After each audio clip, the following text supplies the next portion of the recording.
Listo, ahora sí nuevamente. Buenos días. Es una bendición siempre, como suelo decir. Todos los domingos está con ustedes. Y hoy es un día bastante especial.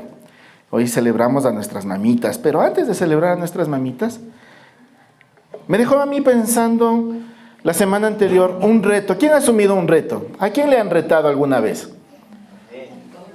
Sí, reto, desafío. Hay un juego también de ese estilo. Pero hay un reto al llamado. Pero yo les pregunto, ¿qué es el llamado? ¿Qué van a decir? Gladys, ven, le llamé. Pero debe existir, ¿no es cierto?, una acción y debe haber, ¿qué?, una respuesta. Y yo quiero hablar el día de hoy de una historia que es bastante conocida, bastante popular. Todos debemos haber escuchado acerca de Moisés, ¿verdad? ¿Sí? ¿Y qué significa Moisés? El rescatado de las aguas, ¿verdad? Pero antes de pasar a toda esta historia que vamos a ver el día de hoy, quiero, en Éxodo capítulo 1, nos habla un poquito acerca de qué es lo que sucedió antes de lo que llegue antes de lo que llegue Moisés. Todos sabemos que José fue príncipe, pero antes de ser príncipe fue el último hijo de toda una familia, y él fue preso, después tuvo un sinnúmero de cosas, llegó a Egipto, fue levantado como el segundo al mando de Egipto, y tuvo mucha bendición Egipto a través de él. Pero muere aquel faraón, muere este faraón, y se olvidaron de todo lo que hizo José, y todo lo que hizo José fue para Egipto. Les llenó sus graneros, les llenó todo, tuvieron sustento. Ahí vino los 7 años, ahí es lo de las vacas flacas, lo de las vacas gordas. Y vamos recordando un poquito de historia, ¿verdad? Pero llega un instante en el que el nuevo faraón ve que se reproducen. Ellos se tomaron a pecho de ir y multiplicaos y sojuzgar la tierra. Crecieron tantos los israelitas dentro de Egipto y empezaron a ser mucho más fuertes que los egipcios. Y este faraón dice, no puede ser. Ellos en una guerra se van a ir contra nosotros, van a ser aliados de otras ciudades, de otros pueblos, y nos van a vencer a nosotros. Y a través de este miedo, lo que hace este faraón, da esta instrucción. En Éxodo 1:22 dice, el rey de Egipto le ordenó a todo su pueblo. ¿Qué dicen? Es algo fuerte lo que disponen. Echen al río a todos los niños israelitas que nazcan. Ahora, todas las que tienen la bendición de ser mamá, si les llega una instrucción de esta, nació tu hijo, ¿es niño? Sí, bótenlo acá en el río. ¿Qué harían ustedes? Y empieza una persecución al pueblo de Israel en este momento. ¿Para qué? Para que se ahoguen, pero dejen con vida a las niñas. Obviamente las niñas no tenían la trascendencia que tiene un varón dentro de una guerra, dentro de tomar posesión de algún lugar. Y entonces esto nos marca a nosotros un antes y un después. Primero un Egipto bendecido. ¿Por quién? Por un israelita, un hijo de Dios. Después viene y todo el pueblo entra en un tema de ser esclavos. Qué duro siendo hijo de Dios ser esclavo. Qué duro siendo hijo de Dios llegar a tener que vivir lo que ellos vivieron. Eran azotados, eran maltratados. Lo que en un principio fue una bendición para José y toda su familia, se convirtió en algo muy fuerte. Se convirtió en algo en el que vino una maldición para ellos. Pero Dios, mira lo que está sucediendo y decide tomar una decisión.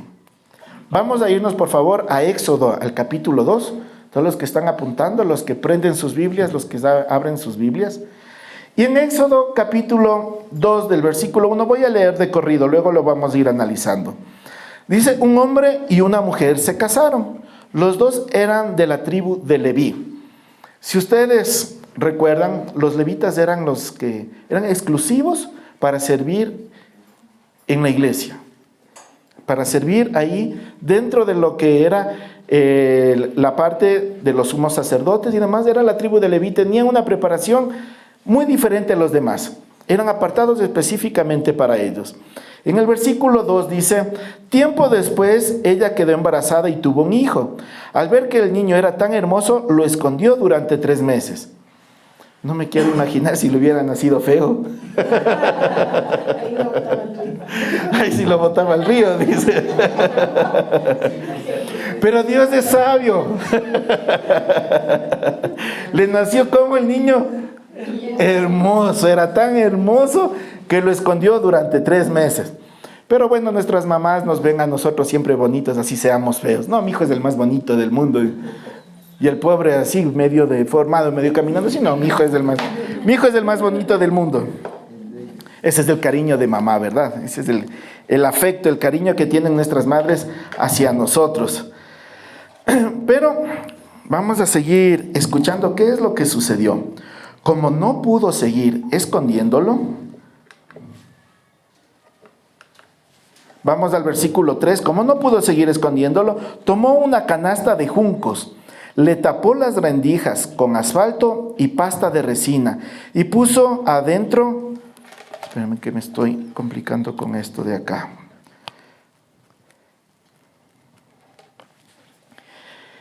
Y envió la canasta en medio de los juncos y mandó a una de sus sirvientas que fuera a traerla. Esto ya en el versículo 5. En el versículo 4 dice: sin embargo, la hermana del niño se quedó cierta distancia. ¿Qué es lo que hizo la mamá? La mamá ya sabía cuál era el destino de su hijo, ¿verdad? ¿Cuál era el destino de su hijo? Por guapo. Por guapo era eso. Ya, ahí no se va a mover. Listo, por guapo. Bueno, no lo envió por eso. Él lo escondió, ella lo escondió, porque el amor de una madre estaba presente. Qué tremendo ver en ese entonces que mataban a todos los primogénitos, a todos los niños. ¿Por qué? Por temor a que puedan ser invadidos. Y en el versículo dice: más tarde la hija del rey de Egipto bajó a bañarse al río. Mientras caminaba por la orilla con sus sirvientas, vio la canasta en medio de los juncos y mandó a una de sus sirvientas que fuera a traerla. Cuando abrió la canasta y vio al niño llorando, le dio lástima. Sorprendida gritó: ¡es un niño israelita! Imagínense, eran tan marcados los rasgos que se dio cuenta que era un niño israelita. Y gritó: es un niño israelita.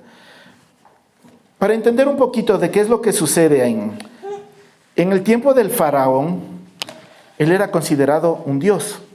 Y lo que decía el faraón, eso se tenía que cumplir. ¿Y cuál fue la disposición? Echen a los niños al río.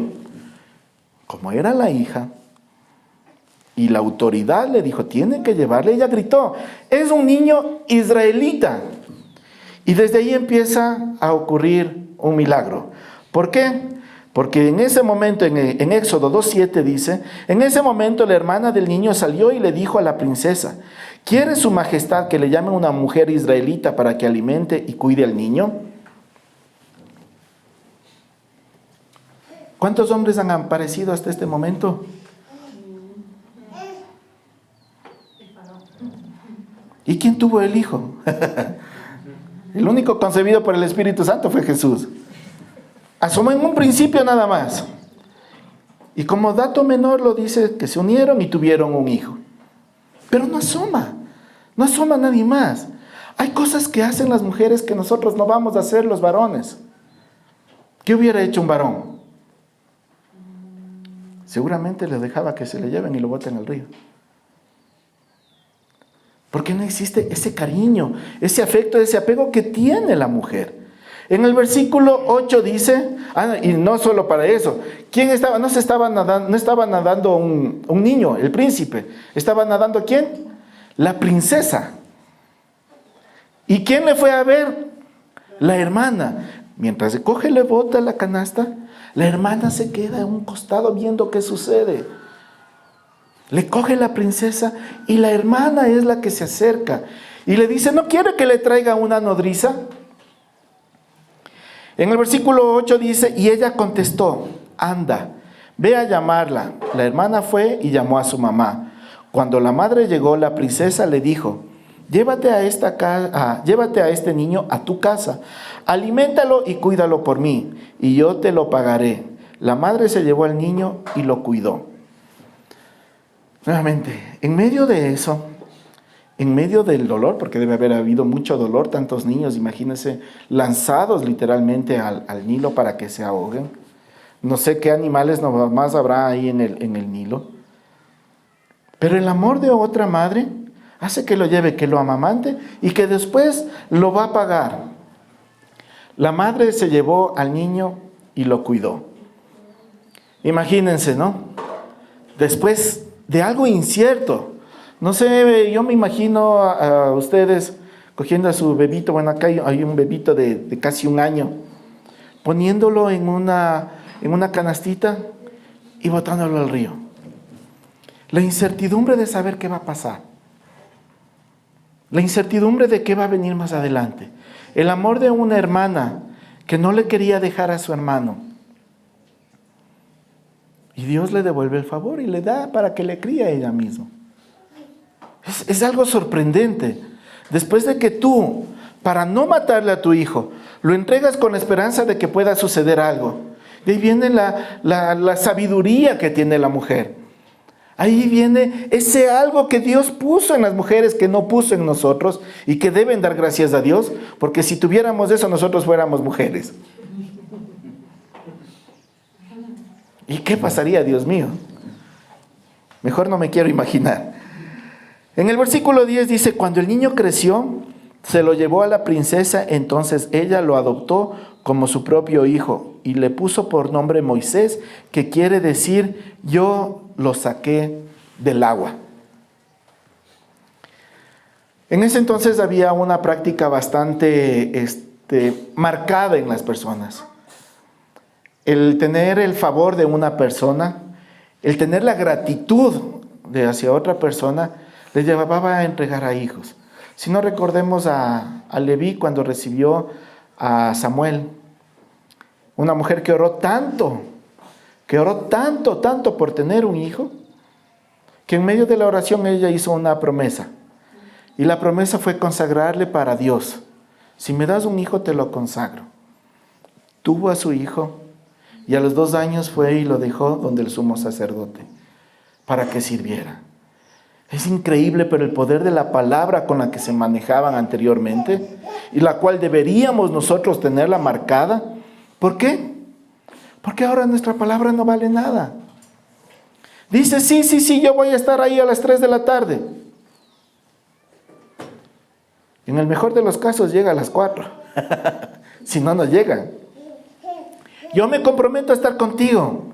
Y ni siquiera enviamos un mensaje a decir, ya no voy a estar ahí. No puedo. Pero era tan marcado el poder de la palabra que nosotros tenemos que retomarlo para vivirlo de esa manera, que ella fue y lo entregó. Y hay algo interesante también en esto. Estamos hablando de un llamado. Pero para entender qué es un llamado, la mamá de Moisés, ¿para qué fue llamada?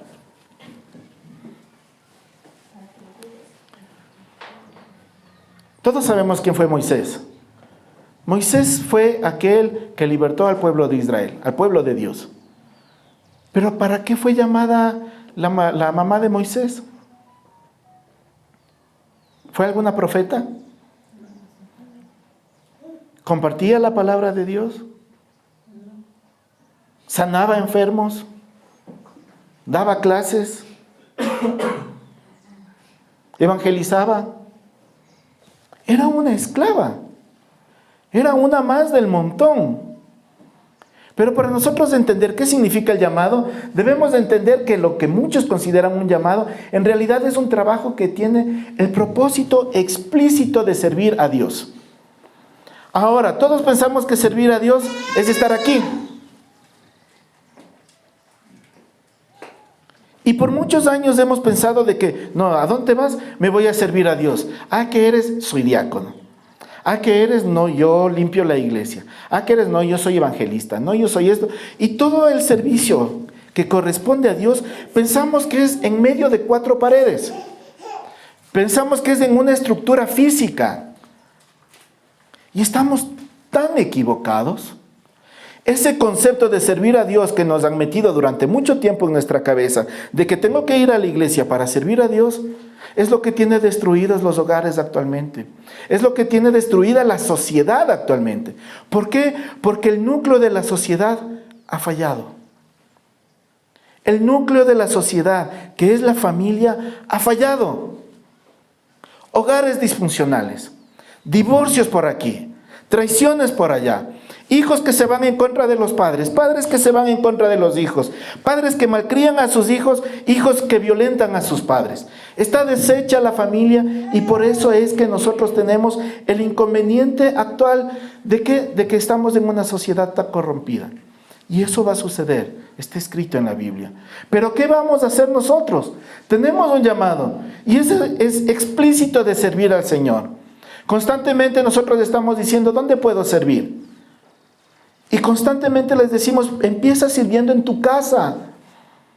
A mí no me sirve como pastor de la iglesia que vengas y que pases los 7 días de la semana sirviendo entre comillas en la iglesia si tu hogar está destruido. No tiene sentido de que tú digas, Dios mío, yo te voy a servir y no puedas servir en tu casa. Padres no sirven a su esposa y a sus hijos. Esposas no sirven a su esposo y a sus hijos. Hijos no sirven a sus padres. Y no me refiero a levantarse que por el Día de la Madre hagan un rico desayuno y llevarlo a la cama. Esto es consecuencia o fruto de algo que tú estás haciendo ya internamente. No podemos nosotros quedarnos en esta parte del servir al Señor y resumirlo a una parte religiosa dentro de una iglesia. Nosotros tenemos muchas cosas para servir. Y bueno, dice, ¿cuántos se han preguntado esto o han dicho esto? No sé dónde puedo servir. No encuentro mi llamado. Y hasta lo espiritualizamos. Es que no sé cuál es mi llamado. Si Dios me dijera en qué tengo que servir, yo lo hiciera. Pero no sé. Estoy orando para que Dios me confirme cuál es mi llamado. ¿Se han identificado con eso? Yo lo hice durante muchos años y de la misma manera. ¿Y ahora por dónde empiezo? Y esa es la pregunta, ¿por dónde empiezo?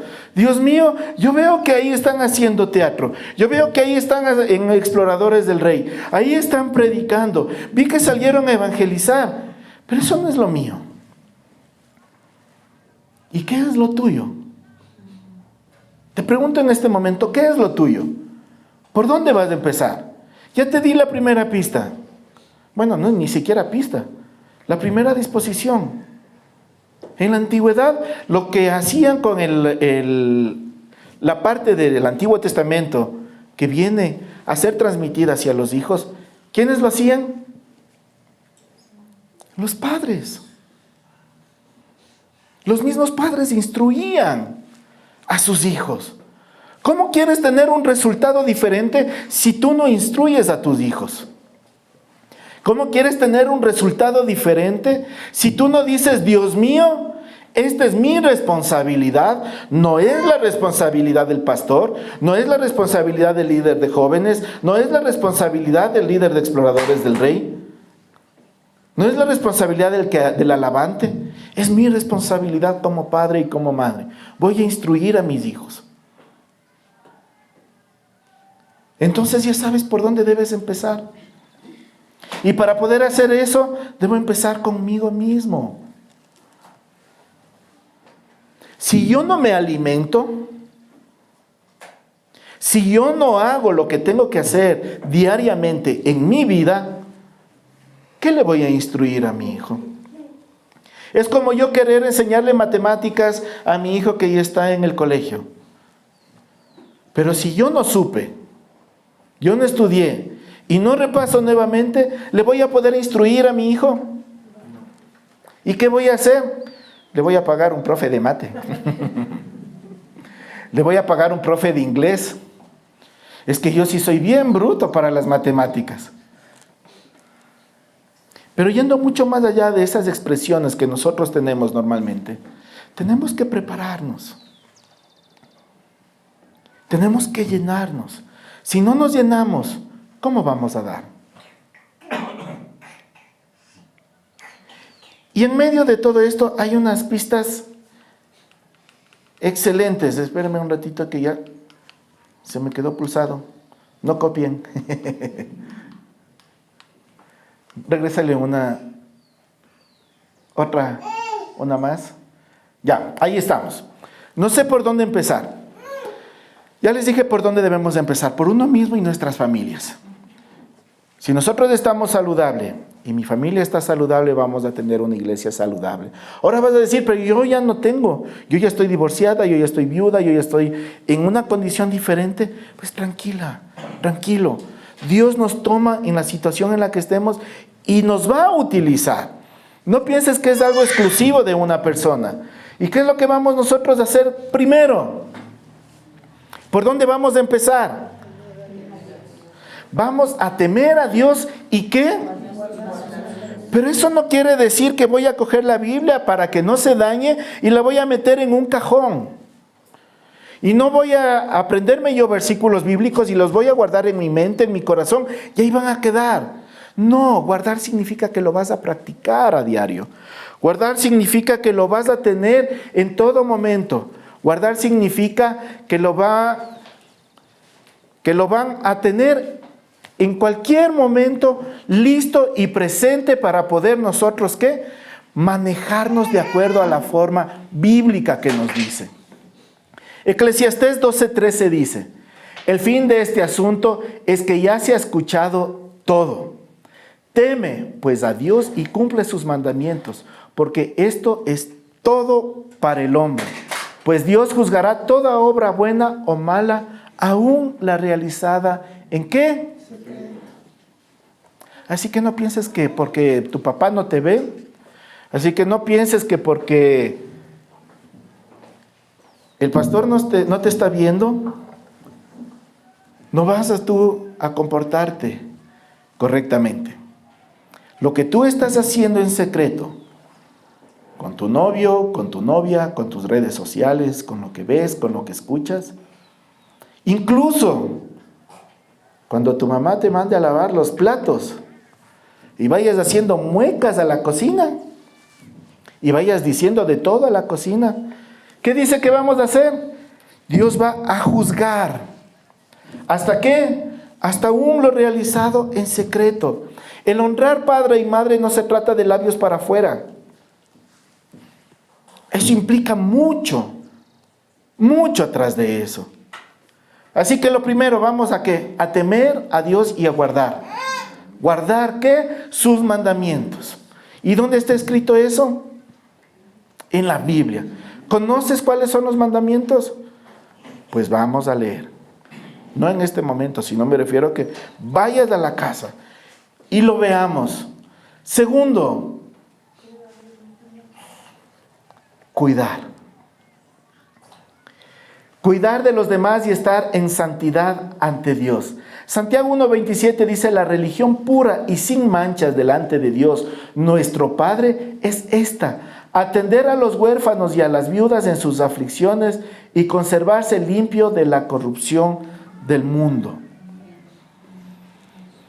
Dios mío, son instrucciones fáciles, ¿sí o no? Son instrucciones simples.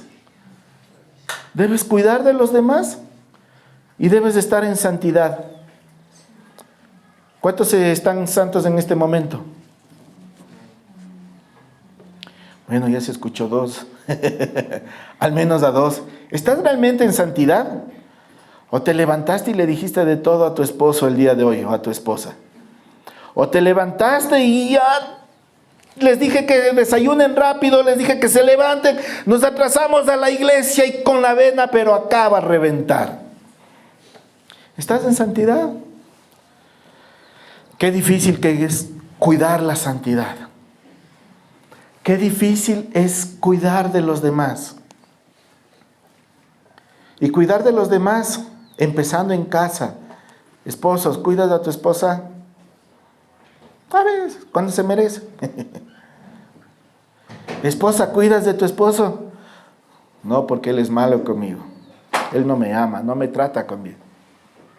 Imagínate, si no cuidas de tu esposa, de tu esposo y de tus hijos, ¿cómo vas a cuidar a los de afuera? Padres, ¿cuidan lo que están viendo sus hijos? Padres, ¿cuidan lo que están publicando en las redes sociales?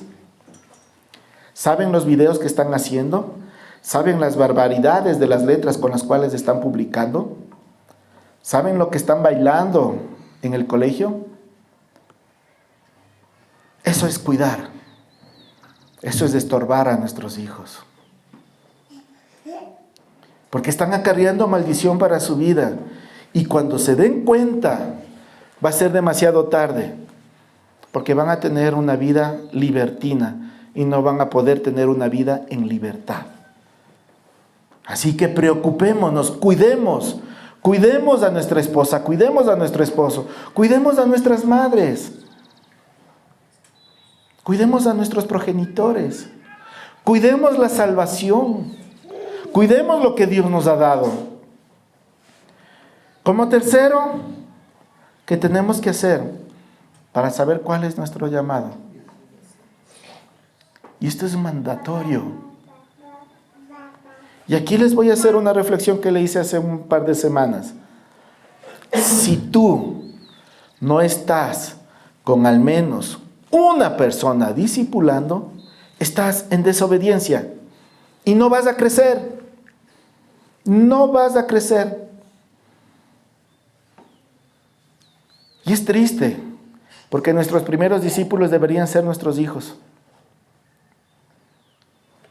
Nuestros primeros discípulos deberían ser nuestros hijos.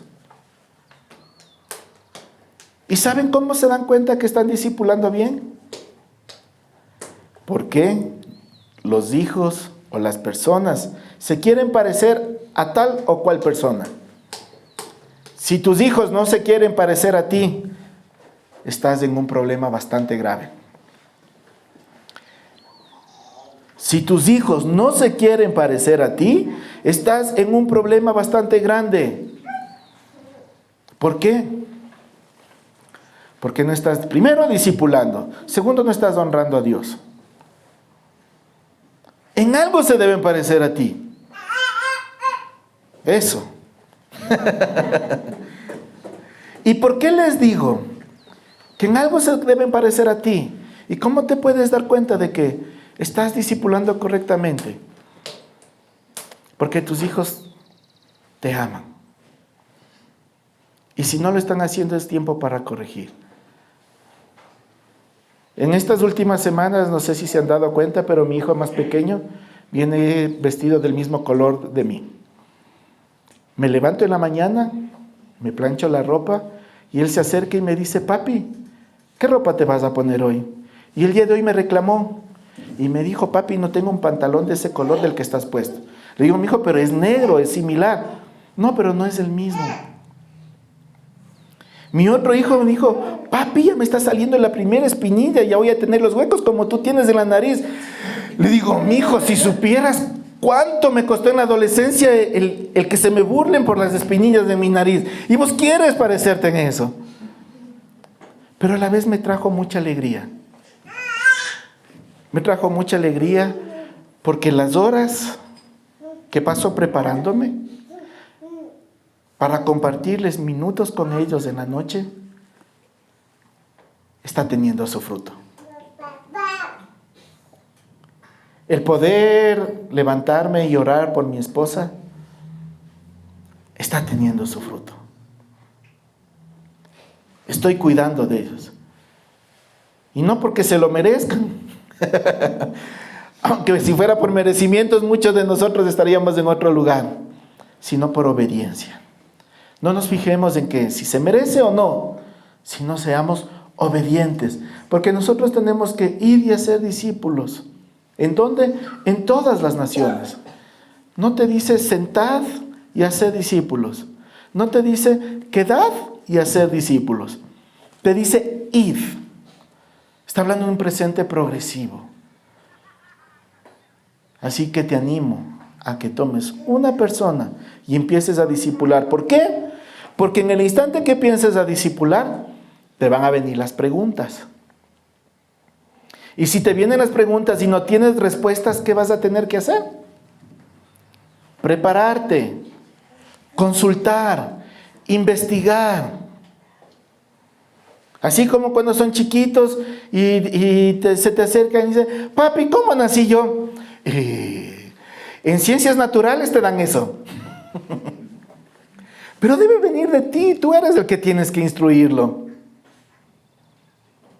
Tú eres el que tienes que formarlo. Lo demás es complementario. Y es bueno porque los primeros que tienen que hablar de educación sexual a sus hijos, ¿quiénes son? Los padres. La vez anterior les comenté, mi hijo vino, papi, un capellán fue al colegio. Porque tienen tipo terapias internamente para ayudarles en la parte de psicología por todo lo que hemos tenido que pasar post pandemia, las enfermedades que están, los desastres naturales y demás cosas. Y le digo, mi hijo, ¿y qué te dijo? Lo mismo que tú me dices, que tengo que cuidar mi sexualidad, que las cosas hay que decir por su nombre, que los hombres tienen pene, las mujeres tienen vagina y que yo tengo que cuidarme para el matrimonio. Lo dijo de una forma tan natural. Yo dije, caramba, ya no se les pone apodos. Y se habla con esa libertad. Y sabe él cuál es su prioridad. Él sabe cuál es su prioridad. Y el chiquitín que viene atrás también. ¿Y sabes por qué también tienes que ir y hacer discípulos? Porque te van a estar viendo. Y en el instante que digas, no tienes que fumar, y él se te acerque, pero ¿por qué no debo fumar si tú estás fumando? ¿Con qué autoridad moral?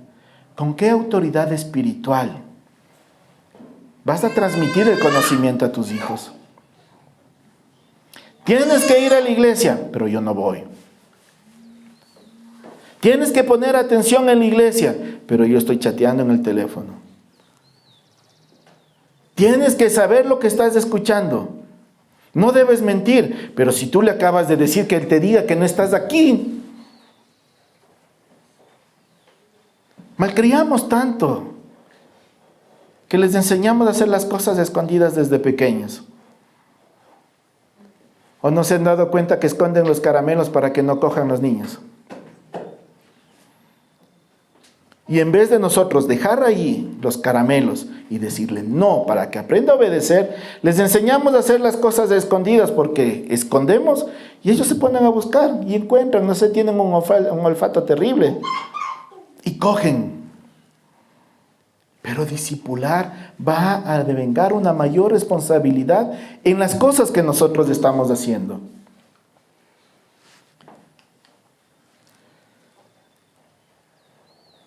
Saben, yo me hice una pregunta cuando empecé a leer esto del Éxodo. Empezó diciendo, una mujer y un hombre se unieron. Yo decía, Dios mío, ¿y cuál es el nombre de esa mujer? ¿Saben cómo se llama la madre de Moisés? Ya porque leyeron, ¿no? Bandidos. Pero te pones a investigar y en la parte de la genealogía dice, en Éxodo 6:20 dice, Amirán, que vivió 137 años, se casó con su tía Jocabed, la cual le dio 2 hijos, Aarón y Moisés. Después de que hubo todo el exterminio y toda la masacre con el pueblo, hicieron un nuevo censo. Y Números 26:9 dice, la esposa de Amirán se llamaba Jocabed, hija de Leví, y había nacido en Egipto. Los hijos que ella tuvo de Amirán fueron Aarón y Moisés, y después ya se asomó Miriam. Es hermosa la historia de Moisés. Un amigo íntimo de Dios. Tan íntimo que su resplandor se impregnó en su cara cuando fue a orar, cuando bajó con las tablas de los mandamientos. Un hombre tan íntimo. Pero ese hombre tan íntimo de Dios, que marcó mucho en el Antiguo Testamento y marcó mucho en el pueblo de Israel, de no ser por su madre, no estaría. No hubiera estado. No sé cuántos de ustedes están gracias aquí a su madre, aparte del parto propio, ¿no? Según cuenta mi madre, yo me ahogué a los 5 años, pero no me dejó morir. Era tan hermoso que no me dejó morir. De lo que cuenta, me había ahogado en una cisterna ahí al lado de la Alameda y salí prácticamente inconsciente. Pero el amor de una madre no dejó. Había hecho algunas cosas, me la había lanzado para arriba y muchas cosas. Y ese niño tan hermoso ahora está compartiendo. ¿Y dónde quedó lo hermoso?, se preguntarán.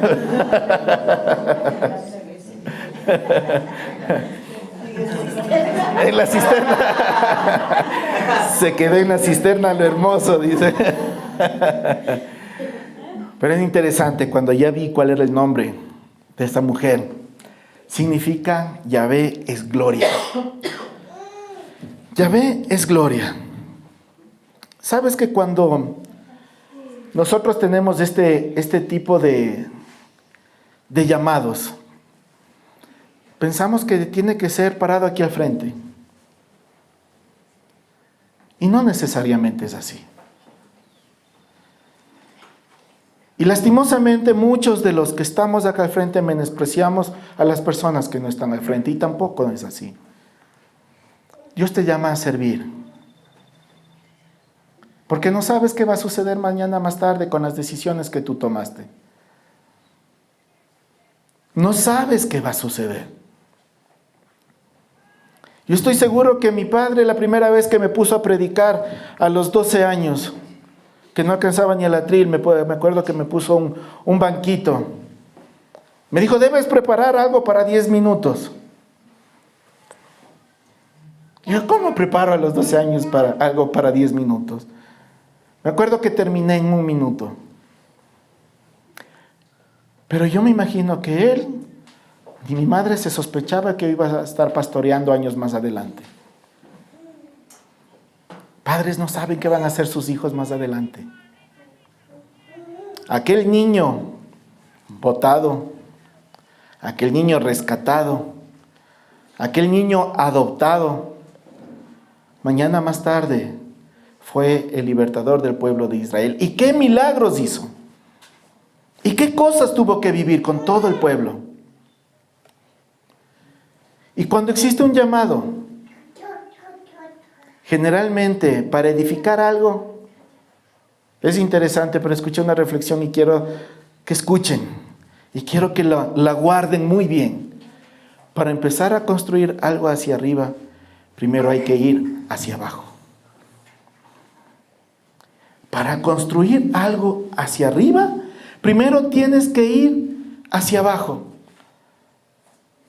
Tienes que poner cimientos. Tienes que cavar la tierra. Y cuando cavas la tierra, solo ves hacia abajo. Estás cava y cava y cava y cava. Y llega un momento en el que dices, Dios mío, ya me cansé de cavar. Ya quiero ver lo que tú me dijiste. Ya quiero ver todo lo que se debía crear. Todo lo que me prometiste. Toda la edificación que tú me dijiste. Pero para que se vea eso, tengo que poner buenos cimientos. Y si no has crecido hasta el día de hoy, es porque no están los cimientos. Y el Señor va a seguir cavando y cavando hasta que encuentres la roca, te asientes bien, pongas buenos cimientos y pueda después empezar a crecer. No hagas que el ingeniero, que el Todopoderoso, pare la obra en ti. No hagas que pare la edificación. No hagas que por falta de material quede la construcción en el hueco.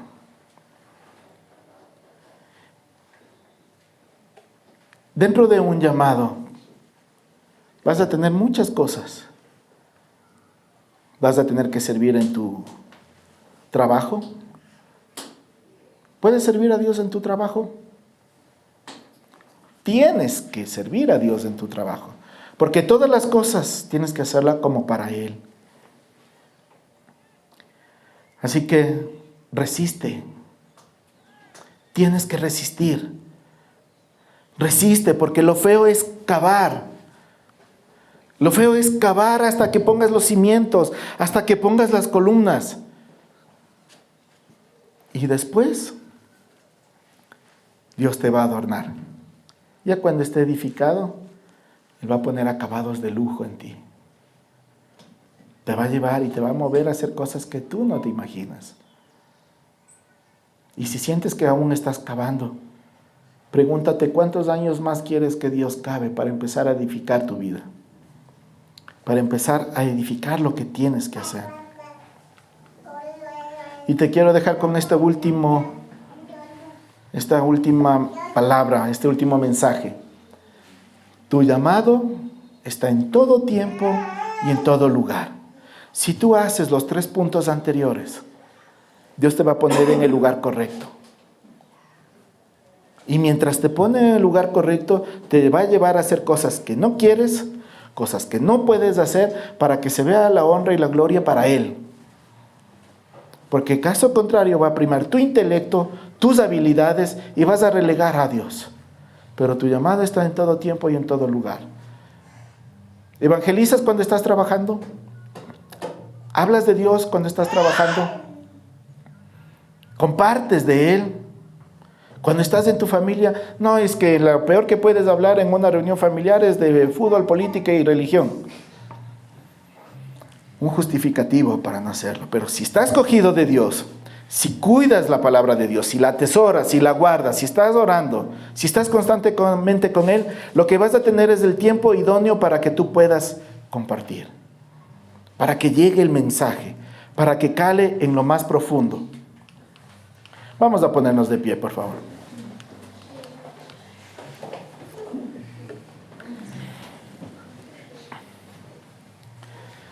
Cierra tus ojos y dile: Dios mío, ahora entiendo a qué me has llamado. Me has llamado a servirte, me has llamado a temerte, me has llamado a guardar tu palabra, me has llamado a cuidar de los demás y me has llamado a ser discípulo. Papá, dame la sabiduría. Dame la sabiduría, Señor, para poder cumplir con el llamado. Y si en medio de lo que estoy haciendo, Señor, tú me llamas a ser un apóstol, tú me llamas a ser un evangelista, tú me llamas a ser un pastor, tú me llamas a ser un profeta, en cualquier área que tú me llames, Señor, yo estoy dispuesto a servirte. Porque entiendo que el servicio no es solo puertas adentro en una iglesia, sino también es en todo lugar donde yo estoy. Te doy gracias, Señor. Gracias, Papito Dios, por todo lo que eres, por todo lo que haces.